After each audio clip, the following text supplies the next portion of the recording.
all started. I was about 14. Feels like yesterday. Mum had changed a lot. I thought, and so did everyone else. We thought it was a strain of my illness. I mean, I was a normal kid 1 minute. Out at swimming club, girls' football. We were a sporty family. Then bang, I was knocked off my feet. I mean, literally. I've been feeling stiff and really whacked. Like, I was so exhausted, I'd sit at the table and I couldn't even lift the fork to my mouth. My body ached such a lot, I cried. My dad, being his usual gung-ho self, saying, "Hey, it's just growing pains, lass. Honestly, come down the rugby club with me or the social, you'll feel better." He loves me to bits. Calls me his Charlie Poppet. But all his love, all his down-to-earth, go get him attitude didn't help me. I love him, but he can be a bit dense at times. Another day, another dollar, they say. I've a lot to be thankful for. But there's also a lot that gives me grief. Not that I'd tell anybody about it. Sal. Well, she just does her own thing, really. Always has. I remember when we first got together at technical college, she was studying God knows what, in a class full of lads. They all loved her, like bees round a honeypot, they were. But Sal, she didn't seem to care about anything or anyone, except her friend Helen. They were into biking, you see. They still are. Must be the thrill of the sweaty leather gear that gets them. Crikey. Must be worse than rugby for the odours. I suppose I was chuffed, really. Well, honoured that she'd go down the chippy with me and not one of the other lads. I was studying catering and management. She loved my sense of humour. Said I was a card. Naturally funny. I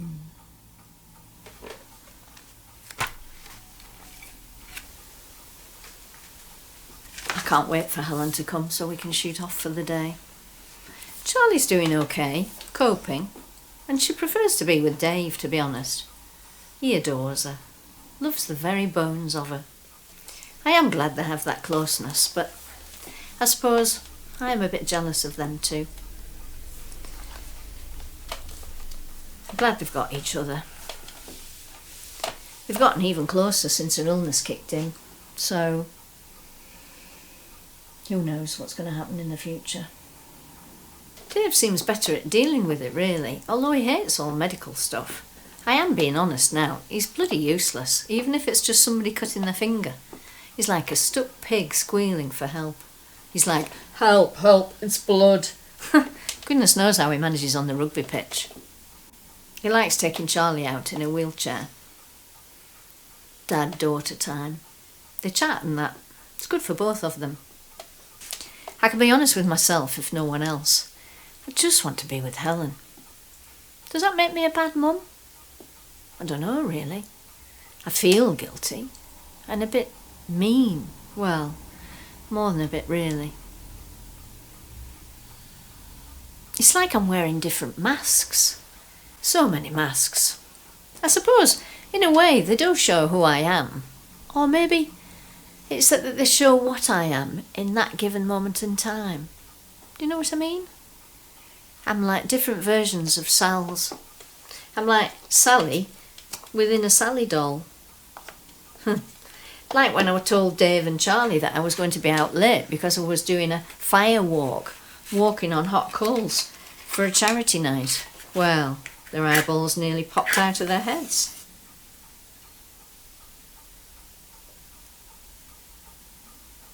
They're all me. I'm not one-sided. I suppose no one ever knows anyone else, really, do they? Especially not people they love. Sad, really. I wanted another child. But after we had our Charlie, well, Dave said no, he wanted to concentrate all his love on Charlie and his energy on his rugby. Oh, and on his career, of course. I felt a bit jealous for a while. I thought, where was I in all that? His career was laughable anyway. Supermarket deputy manager and then warehouse manager for years for the same supermarket. And then he got stuck. Never another hint of promotion. A lot of the other managers were younger than him, and they all laughed at him. He thought they laughed with him, or at his jokes. But it was at him. Cruel, really. He knew all about laughs, I guess. Charlie was a little love. She was like a delicate tiny version of Dave when she was born, with that beautiful fair hair and sad eyes. Oh, I could have eaten her up when she was little. Dave, though, he did most things for her when she was tiny. He didn't mind the pooey nappies or the crying in the night. I did. I wasn't what you'd call a natural mum, maternal particularly. But it came in time, and I always loved her. I always will love her. Dave even worked shifts so he could spend more time with her. Me, I've always been good at the practical stuff. I love it. Give me a good project any day. Mrs. Smith to the rescue. I love them both. Love all three of them. Can you love people equally? I don't know. Like the woman in the Bible who has to choose. Should I have to choose? Choose between the three people I love?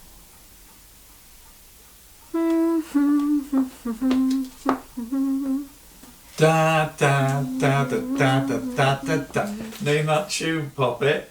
What's love got to do with it?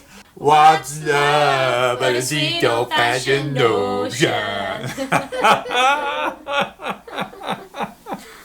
Dave laughed me into bed. God, he was funny. Dry wit.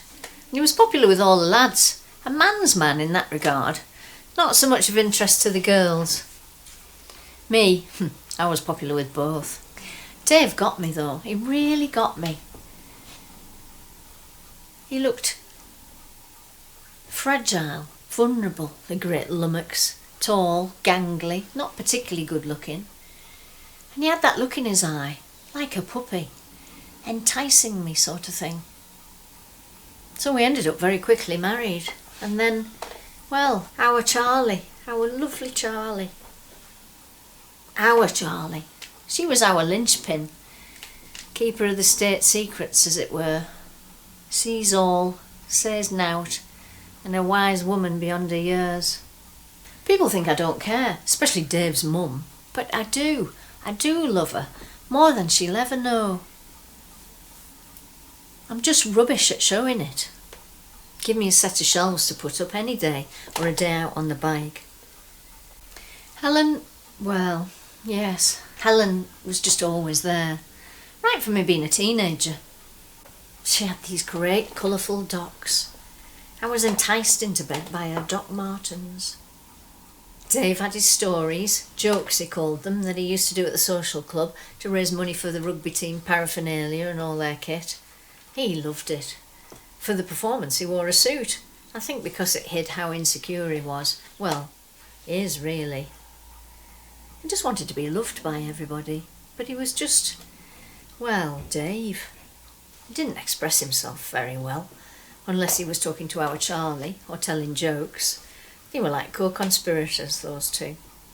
Helen had her boots and shoes. She used to say, "Best foot forward."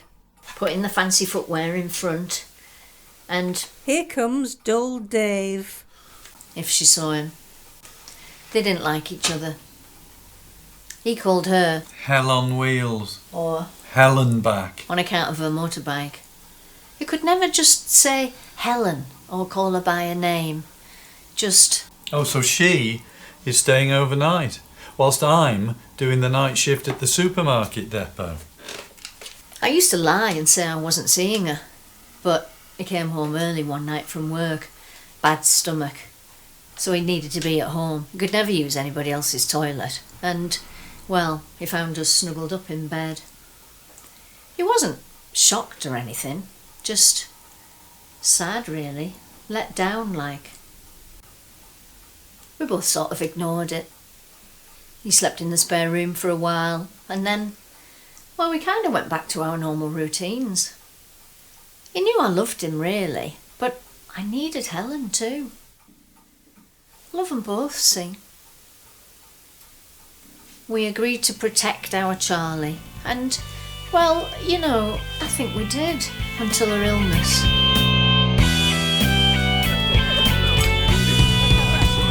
Anyway, are you warm enough, Poppy? Yeah? Right, here's a question. Which female singer has had the most UK #1 hits? Well, it wasn't Mum, was it? No, it was Madonna, actually. Now, Charlie, you don't mind it when your mum goes off with, You see, Charlie, honest to God, don't worry about your mum. Your mum absolutely loves you, doesn't she? She likes to go out on the bike, but we've got our own way of having fresh air, haven't we? And we don't need a bike. So, don't worry, your mum will get everything fixed. She'll get the handle done so you can get in easily through the door, or more likely, if you want to escape from us, you know, because she can do all that sort of stuff. In fact, you could say she has a handle on everything. Dad, that's rubbish. Come on, your dad wants to sit down for a minute. Go on. Do you love Mum? Because, well, from what I see, you two don't love each other much. Did you ever? I mean, do you fancy her? Do you know what I mean, Dad? Oh, listen, Charlie, I love your mam. I mean, I live with her, don't I? But I mean, we've become separate persons, that's all. But I promise you, I could never be without your mam, pet. But you're hardly with her. Never mind without her. You two. I mean, talk about separate lives. It's not just Auntie Helen though, is it? I know she's always been there in our lives, and though she's my godmother, she gets in the middle of you and Mum, I think, doesn't she? Charlie, it's hard to explain. Two people can love each other. More than two people can love each other and need each other. It's not what's expected, it's not what people want, it's not what society was led to believe was right.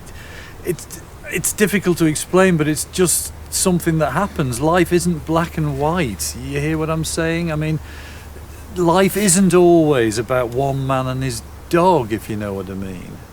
Oh, Mum loves you. You love Mum. Helen loves Mum. I love Mum and Helen. But hang on, Smithy. You hate Helen. Oh, Charlie, I don't hate anybody. They've always slept together, Mum and Helen. I never worried about it. Helen made me laugh. Got me through the bad times. I almost see Helen as more as a mam than my own mam. Dad was always a bit mean. Tight like with his money. Mum used to say it was so tight you couldn't even let a fart out. Which, it made me laugh, as it was so rude and not the done thing to say. Whereas Helen, Well, what can I say about Helen? She's always been very caring and generous to me. I know they all love me, but in different ways. They love each other in different ways. Except Dad and Helen, of course. When I first got ill, the medics said it was stress and asked if the family unit was okay. They said I was school phobic, which nobody understood. Helen did though. She was a nurse and very keyed up on stuff like that. She used to go to parents' evening with my mum if Dad was working, which of course he was. So everyone knew they were almost bound together. Mum and Helen, Mum and Dad. Someone called Mum and Helen bi once, which I thought meant biker. Made sense to me. Whatever sense was. Love is love to me. Eventually, with Helen's help, the doctors did tests instead of sending me to the child mental health team. They discovered I had something called Gamstorp disease. My behaviour and moods became awful. Helen said it was teenage hormones, but I felt angry and sad and lonely. Even my dad started calling me Little Miss Gamstrop. for a while. It sorted eventually, and well, we all adjusted to it. The wheelchair. God, getting one was the worst thing ever. All you can see once you're in one is people's crotches, the knees and the backs. Well, no one thinks about you down there, sat in a blooming chair with wheels. I could feel invisible a lot of the time. Helen was great. She understood and helped my mum to understand it all, and my dad too. They had a truce then. They came together for me. I said I wanted to ride pillion on Helen's motorbike, which I had done before my illness. Illegal, of course, to let a kid on a bike. My dad said, No way, Jose. he was quite strict about some things and so laid back on others. He was horizontal. But I kept nagging. But he just used to say, Now we've been through this, pet. 4 wheels are better than 2, and that's the end of it. so I had to give in and settle for what we had. Walks with Dad. Dad's love and humour. Mum's love, and well, her just being mum. A mum with many sides, always full of surprises. And Helen, well, Helen is lovely. We love Helen, Mum and me. Come on.